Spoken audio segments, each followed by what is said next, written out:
عام طور پر لوگوں کو ایک اور نفسیاتی مرض بھی ہوتا ہے، بے یقینی کا۔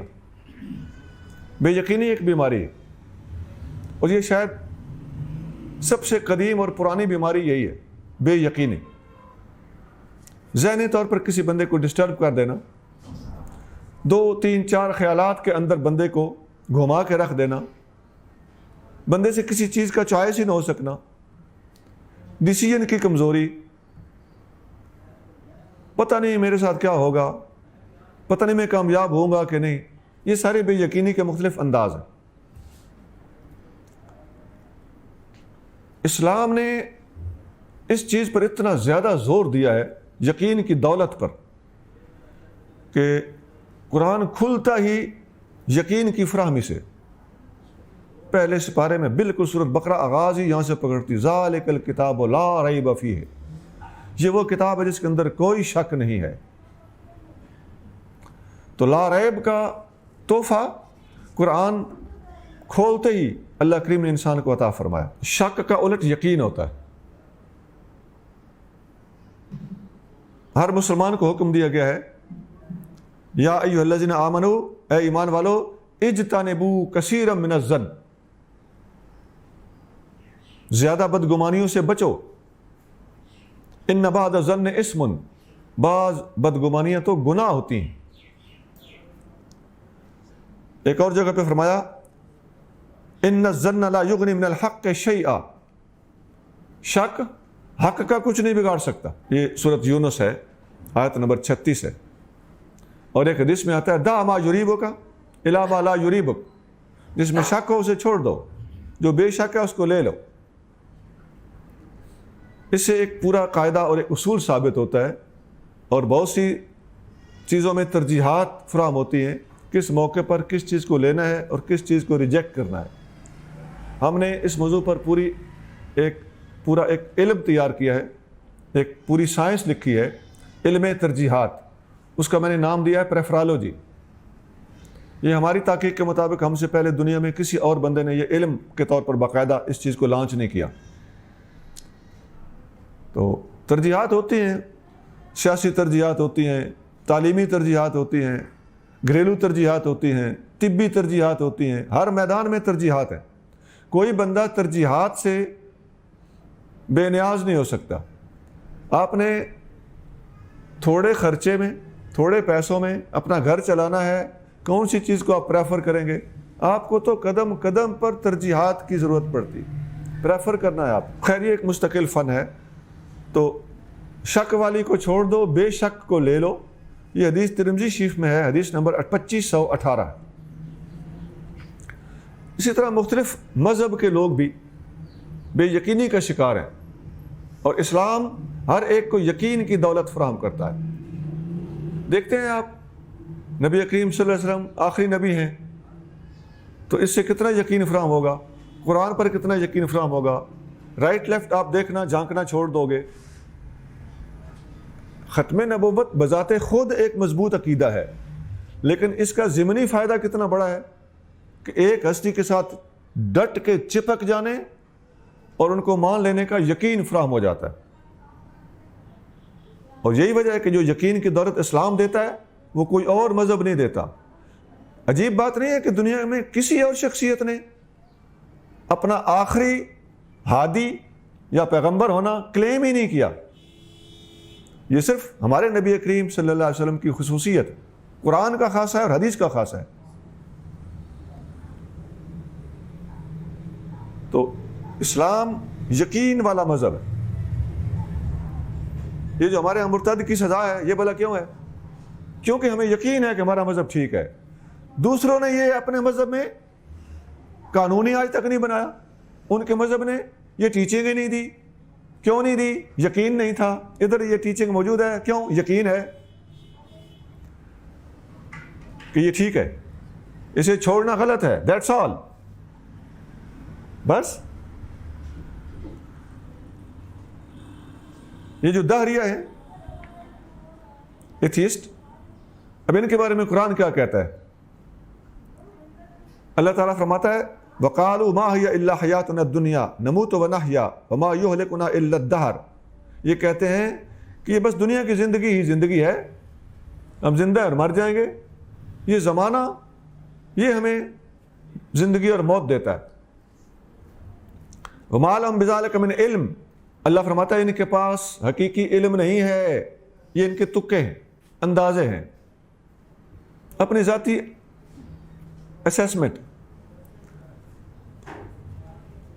انہم الا یظنون، ان کے پاس محض گمان ہے، شک ہے، ظن ہے، ہو سکتا ہے ایسا ہو سکتا ہے ویسا ہو.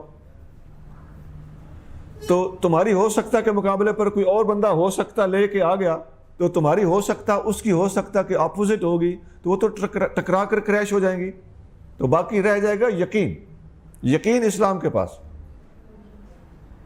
میں یہ صرف آیتیں حدیثیں پڑھ کے قائل نہیں کر رہا، میں عقلی باتیں کر رہا ہوں. جہاں ظن اور گمان ہوتا ہے یہ ایک نفسیاتی مرض ہے، ماہر نفسیات کے پاس جا کر علاج کروائیے.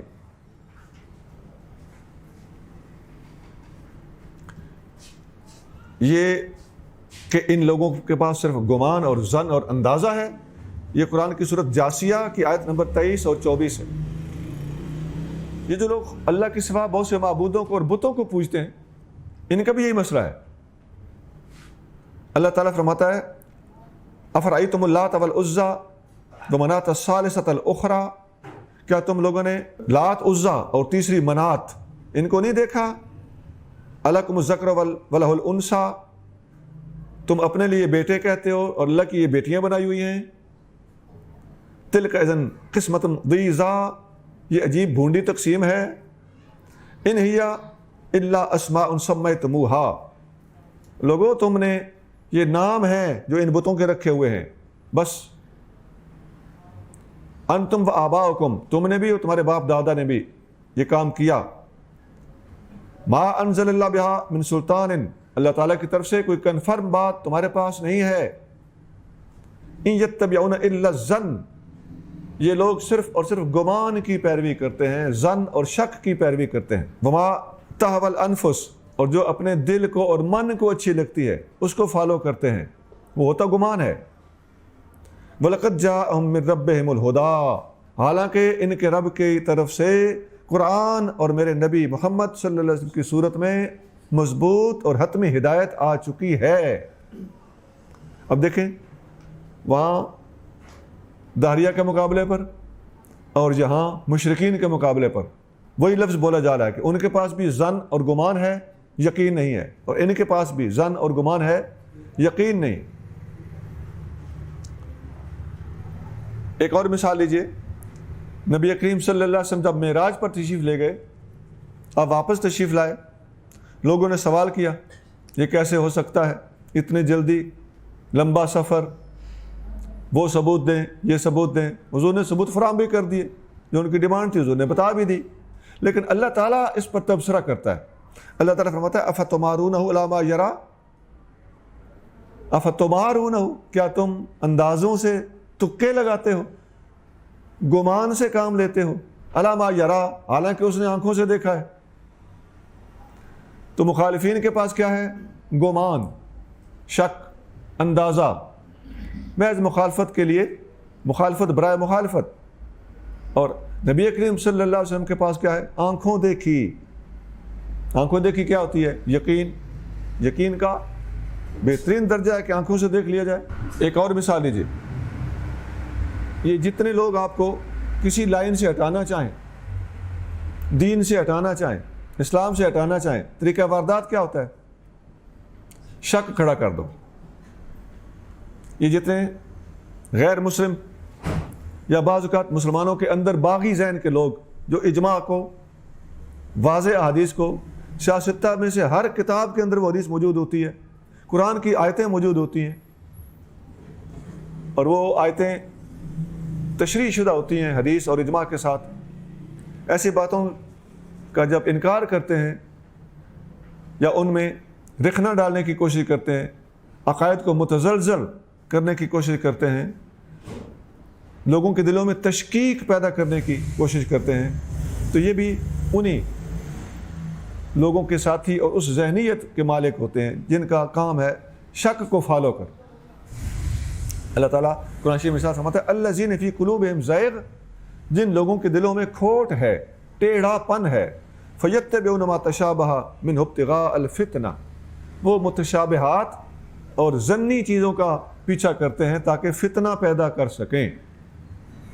تو دیکھیے میں نے بہت سارے پہلوؤں سے اس بات کو واضح کیا ہے۔ بحیثیت مسلمان تو اپنی جگہ پہ، لیکن اگر آپ اس کو قرآن اور اسلام کو بحیثیت ماہر نفسیات دیکھیں اور پڑھیں گے تو آپ کا دل وجد میں آ جائے گا کہ اسلام نے یہ کن کن باتوں کو چھیڑا ہے اور کن کن نفسیاتی موضوعات پر ضرب لگائی ہے، اور انسان کو رہنمائی دینے کے لیے کس مقام پر جا کر انسان کو رہنمائی دی۔ شیطان ہمیشہ کرتا یہ ساری باتوں کا خلاصہ یہ ہے کہ شیطان ہمیشہ دوسرا خیال ڈال کر انسان کو پٹڑی سے اتارنے کی کوشش کرتا ہے۔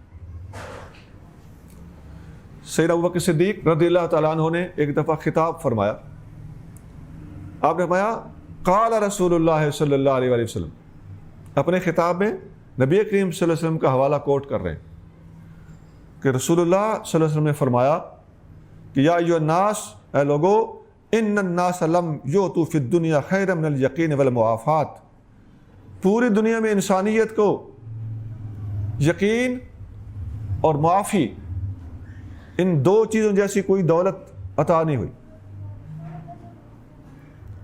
فاسألوہم اللہ عز وجل، اللہ تعالیٰ جل شانہ سے یقین اور معافی، یہ دو چیزیں مانگا کرو، یہ بہت بڑی دولت۔ اور فرمایا الا انہ لم یقسم بین الناس شیء افضل من المعافات بعد الیقین، خبردار، انسانوں میں یقین سب سے بڑی چیز ہے جو اللہ نے عطا کی، اور یقین کے بعد سب سے بڑی چیز عفو، درگزر اور معافی جو اللہ نے لوگوں کو عطا فرمائی۔ تو معافات اور معافی اور عفو سے بھی بڑی چیز، یعنی ان دو چیزوں میں بھی کمپیریزن کیا جائے، معافی اور یقین، یہ دونوں بڑی چیزیں ہیں، لیکن ان دونوں میں سے کون سی بڑی چیز ہے؟ تو حدیث میں آتا ہے، حدیث نمبر 50 ہے مسند احمد، فرمایا ان دونوں میں بڑی چیز یقین ہے۔